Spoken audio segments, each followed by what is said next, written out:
धाकड़ खबर, बेखौफसमा बेबाक अंदाज।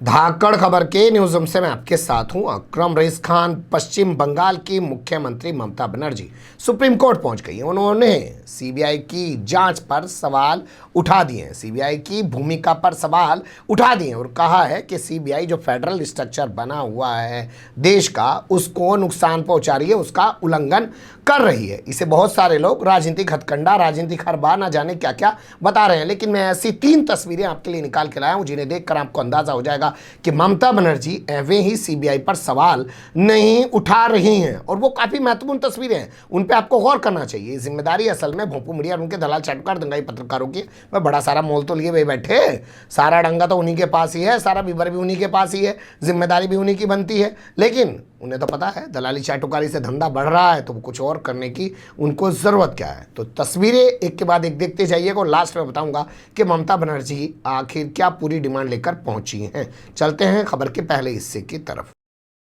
आज ही की खबर है, सुप्रीम कोर्ट ने सीबीआई से मांगा है उसके केसों का ट्रैक रिकॉर्ड। जी हाँ, ये अपने आप में बहुत बड़ी खबर है और इस खबर पे बड़े सारे डिबेट शो होने चाहिए। अब ये काम होना चाहिए था मीडिया का। मीडिया तमाम डाटा उठाता और बताता कि इतने मुकदमों की जांच सीबीआई ने की, इतने मुकदमों में ट्रायल कंप्लीट हुआ, इतने मुकदमों में लोगों को सजा हुई और इतने मुकदमों में टाई फीस या फुस्सी साबित हुई है सीबीआई। लेकिन दलाली चाटुकारी का खुमार इतना है, यानी कि देसी भाषा में कहें, वो फ्री की पीने की जिन्हें आदत पड़ जाए ना तो वो ज़्यादा पी लें। अब ज़्यादा पी लें तो कुछ करने लायक रहते नहीं, वो वाली स्थिति शायद मीडिया की बन चुकी है। तो सुप्रीम कोर्ट ने पूछा है एक पहला पॉइंट कि बताइए कि निचली अदालतों में और हाई कोर्ट्स के अंदर आपके कितने मामले विचाराधीन हैं, कितने मामले जो हैं आपके लंबित पड़े हुए हैं और कितने समय से लंबित पड़े हुए हैं। ये एक सवाल पूछा गया। इसके अलावा आगे पूछा गया है कि इसकी पूरी डिटेल जो है पेश की जाए हमारे सामने।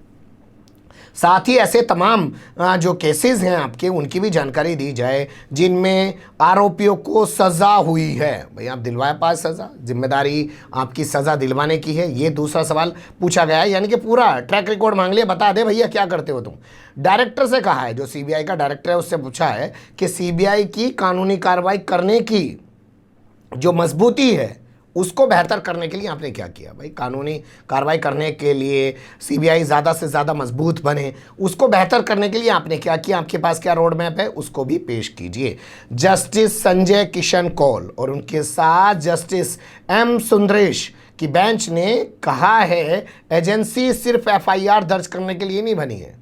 उसका काम सिर्फ केस दर्ज करना नहीं है, उसका काम सिर्फ जांच करना नहीं है, उसका काम जो उसने मुकदमा तैयार किया है उसको अंजाम तक पहुंचाना भी है। यानी कि आरोपी को दोषी साबित करवाना है और दोषी साबित कराने के बाद उसको सज़ा दिलवाना भी उसी का काम है। ये अपने आप में बहुत बड़ी खबर है जो कि सुप्रीम कोर्ट से आज ही सामने आई है। इससे पहले हुई सुनवाई में इसी बेंच ने सीबीआई की जिम्मेदारी को लेकर जो है सवाल पूछ लिया था डायरेक्टर से कि आप एक बात बताइए कि आपके यहाँ जो अपील दाखिल करने का मामला है, देखिए अपील का मतलब क्या होता है, ट्रायल कोर्ट है, वहाँ से कोई आदमी बरी हो गया तो सीबीआई उसके खिलाफ हाई कोर्ट जाएगी, हाई कोर्ट से बरी हो गया सुप्रीम कोर्ट जाएगी। लेकिन एक ऐसा मामला जिसमें टाइम लिमिट होती है, भाई 30 दिन में आप जा सकते हैं, 90 दिन में आप जा सकते हैं, ऐसे ऐसे मामलों में सीबीआई अगर 500 दिन बाद जाए तो उस पर सुप्रीम कोर्ट का माथा ठगना ठीक है ना। तो अब इस मामले में अगली सुनवाई जब होगी तो देखना दिलचस्प होगा क्या होगा। लेकिन पिछली सुनवाई में ये फहरिस्त मांगी गई थी कि कितने मामलों में समय बिताने के बाद आप लोग अपील करते हैं। तो ये एक बड़ी खबर है और ये आप इसे राजनीतिक खबर तो कह नहीं सकते। सुप्रीम कोर्ट अगर आज सीबीआई का ट्रैक रिकॉर्ड चेक कर रहा है और उसके बाद अगर वो कोई टीका टिप्पणी करता है, जजमेंट देता है, तो ये तो जो डिमांड उठा रही है ममता बनर्जी उसको मजबूती मिलेगी। चलो वो तो राजनीतिक आदमी है, ये अदालत जो है सुप्रीम कोर्ट ये तो राजनीतिक नहीं है। अब दूसरी तस्वीर देख लीजिए। एक आईफोन के लिए सीबीआई के अधिकारी ने बेच दिया अपना ईमान। जी हाँ, एक आईफोन, क्या वक्त है एक आईफोन की। आईफोन 12 प्रो जो है उसके लिए एक अपना ईमान बेच दिया। ईमान किस मामले में बेचा? अब उसको गिरफ्तार कर लिया गया, उसको जेल भेज दिया गया। आपको पता होना चाहिए गृह मंत्री हुआ करते थे महाराष्ट्र के अनिल देशमुख, अप्रैल से नहीं है, क्योंकि उन्होंने क्या काम किया, परमवीर सिंह जो मुंबई पुलिस कमिश्नर हुआ करते थे उनको वहाँ से हटा दिया, होमगार्ड के डीजी बना दिया। परमवीर सिंह को लगा ये तो मेरा डिमोशन हो गया। परमवीर सिंह के अंदर के जितने छाले थे वो फूट पड़े और उन्होंने अपने छाले फोड़ फोड़ के बताया कि साहब ये तो 100 करोड़ रुपए की उगाही करवा रहे थे। उसके चलते पूरे मामले की जांच जो है बॉम्बे हाईकोर्ट के आदेश पे सीबीआई ने शुरू कर दी। इनकी कुर्सी चली गई है और इनके ऊपर गिरफ्तारी की तलवार लटकी हुई है। लेकिन अब जो रिपोर्ट निकल के आई थी उसके मुताबिक ये कहा जा रहा है कि शुरू में जब सीबीआई के पास ये मामला आया, केस दर्ज करने से पहले जो प्रारंभिक जांच की जाती है उसमें अनिल देशमुख के खिलाफ कोई सबूत नहीं था। अब वो रिपोर्ट लीक हो गई है और रिपोर्ट लीक हो गई है तो पूरे महाराष्ट्र ने देश के अंदर एक भूचाल मचा हुआ है कि आखिर जब कोई सबूत नहीं थे तो क्यों एफआईआर दर्ज की गई, किस आधार पे एफआईआर दर्ज की गई। लेकिन अब बताया जा रहा है कि जो ये अधिकारी है जिसका नाम अभिषेक तिवारी है, जो एसआई है यानी कि दरोगा है सीबीआई का, उसने एक आईफोन के लिए अपना ईमान भेज दिया और वो प्रारंभिक रिपोर्ट जो है उसको लीक कर दिया। तो सीबीआई ने इसको गिरफ्तार कर लिया, गिरफ्तार करके इसको जेल भेज दिया। बताया जा रहा है कि इसने ये जो सब कुछ किया ये वकील के साथ मिलकर किया। जानते हैं ना, वकील जिसे एडवोकेट कहते हैं। हुआ वकील पैदा तो शैतान ने कहा लो मियाँ आज हम भी साहिब औलाद हो गए। तो अनिल देशमुख के एक वकील हैं, नागपुर के रहने वाले बताए जा रहे हैं, आनंद डागा उनका नाम बताया जा रहा है, उनको भी सीबीआई ने गिरफ्तार कर लिया है। उन्होंने ही इस एसआई अभिषेक तिवारी के साथ मिलकर वो रिपोर्ट लीक करवाई थी। तो ये अपने आप में एक दूसरी खबर है जिससे ममता बनर्जी ये कह सकती हैं कि देखिए यहाँ तो ये सब चल रहा है सीबीआई में, लोग जो है प्रारंभिक रिपोर्ट में दोषी भी नहीं पाए जाते हैं और उनके खिलाफ एफआईआर तक भी दर्ज की जाती है। अब तीसरी तस्वीर देख लीजिए जो मद्रास हाईकोर्ट से है। पिंजरे के तोते सीबीआई को आज़ाद कराने की है बेहद ज़रूरत। ये हम नहीं कह रहे हैं, मद्रास हाईकोर्ट कह रहा है। 18 अगस्त की खबर है, गूगल कर लीजिएगा, आपके सामने भी आएगा, वैसे स्क्रीनशॉट हम लगवा देने हैं। मद्रास हाईकोर्ट ने 28 अगस्त को अपने एक ऐतिहासिक फैसले में कहा कि पिंजरे का जो तोता है उसको आज़ाद करने का वक्त आ गया है, उसको आज़ाद किया जाना चाहिए और उसको जवाबदेह बनाना चाहिए सीएजी की तरह। आप जानते हैं कैग अपनी रिपोर्ट पेश करती है, ये घोटाला हुआ, वो घोटाला हुआ, तमाम पैसे का लेन देन कहाँ गया, वो तमाम चीज़ें रखती है और वो संसद के सामने रखती है। कहा गया है कि सीएजी की तरह इसको आज़ाद बनाना चाहिए और ये करने के लिए अलग से कोई एक्ट या अधिनियम बनाने की ज़रूरत पड़े तो वो भी बनाया जाना चाहिए, क्योंकि अब ज़रूरत है पिंजरे के तोते को आज़ाद करने की। बता दें आपको, पिंजरे का तोता 2013 में सीबीआई को सुप्रीम कोर्ट ने कहा था कोयला आवंटन मामले में सुनवाई करते हुए। तो उसी को दोहराते हुए मद्रास हाईकोर्ट ने कहा कि तमाम विपक्ष के लोग कहते हैं कि सीबीआई का दुरुपयोग किया जा रहा है और सिर्फ सीबीआई जो है वो विपक्ष के नेताओं के खिलाफ कार्रवाई करती हुई दिखाई देती है। वो तो तमाम लोग टीवी अखबार में सब देख रहे हैं। सत्ता पक्ष में तो कोई भ्रष्टाचारी है ही नहीं, कभी उनकी भी जांच करने सीबीआई वाले जाए ना, 56 इंच का सीना दिखाएं वहाँ भी जाके, लेकिन वहाँ वो जाते नहीं हैं। तो ये एक बड़ी टिप्पणी मद्रास हाईकोर्ट की, शायद ममता बनर्जी के ये भी काम आ सकती है। अब चलते हैं ममता बनर्जी वाली खबर की तरफ। देखिए, ममता बनर्जी 2 मामले लेके असल में सुप्रीम कोर्ट के सामने पहुंची हैं। वैसे आप गूगल करेंगे तो आपकी समझ में सिर्फ एक मामला आएगा, लेकिन मामले असल में 2 हैं। पहला मामला आया सामने 19 अगस्त को, जब कोलकाता हाई कोर्ट ने चुनाव बाद हुई हिंसा की जांच सीबीआई को सौंप दी और ये जांच सौंपने के पीछे जो आधार बनाया वो मानवाधिकार आयोग की कमेटी द्वारा पेश की गई रिपोर्ट है।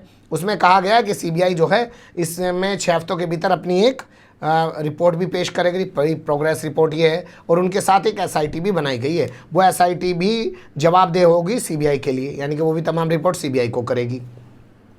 तो उसके खिलाफ पहुंची हैं सुप्रीम कोर्ट ममता बनर्जी। एक मामला तो ये है, उन्होंने 19 अगस्त के हाईकोर्ट के उस आदेश को चुनौती दी है कि इस तरीके से जांच नहीं करनी चाहिए, हमारी पुलिस सक्षम है, हमारी पुलिस सही ईमानदारी से काम कर रही है। ये एक मामला है। दूसरा मामला जो उन्होंने उठाया वो ये कि 2018 में हमने वो सहमति वापस ले ली थी जिसके तहत सीबीआई किसी भी राज्य सरकार की सहमति से वहाँ पर मुकदमे दर्ज कर सकती है, वहाँ पर जाँच कर सकती है। ये वो दौर है जो आपको याद होगा कि केरल विधानसभा ने कहा कि हमारे यहाँ सीबीआई जांच नहीं कर पाएगी, हम अपने यहाँ सीबीआई को नहीं आने देंगे।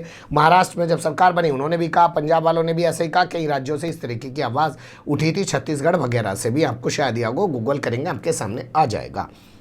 तो उन्होंने कहा कि 2018 से हमने अपनी सहमति वापस ले रखी है। बावजूद इसके सीबीआई ने 12 मुकदमे दर्ज किए हैं, जबकि हमारी इजाज़त नहीं है, हमारी अनुमति नहीं है, हमारी सहमति नहीं है।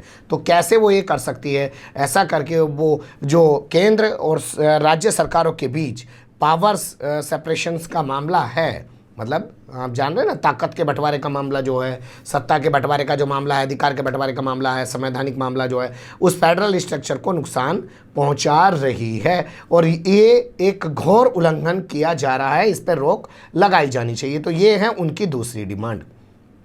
और उनका कहना है कि देखिए, कोयला तस्करी में मुकदमा दर्ज कर दिया, अवैध खनन वाले मामले में मुकदमा दर्ज कर दिया, ये कोयला तस्करी अवैध खनन मान लीजिए। इसके अलावा तीसरा मामला जो है पशु तस्करी वाला, उसमें दर्ज कर दिया। और तमाम जो जांच की जा रही है वो सिर्फ टीएमसी के नेताओं की जा रही है, किसी और को आरोपी नहीं बनाया जा रहा।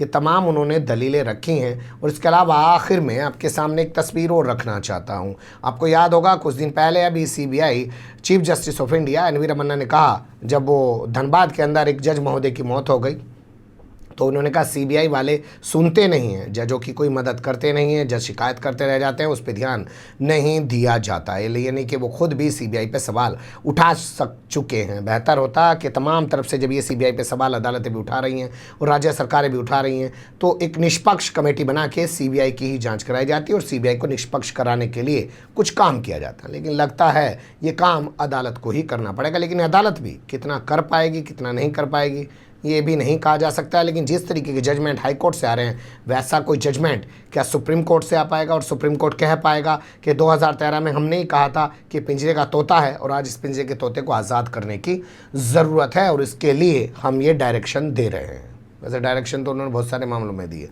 पूरी कोई सी होती नहीं है। आप जानते हैं, जैसे भीड़ तंत्र रोकने के लिए उन्होंने कहा कानून बना लीजिए, आज तक नहीं बनाया। 2018 का वो मामला है।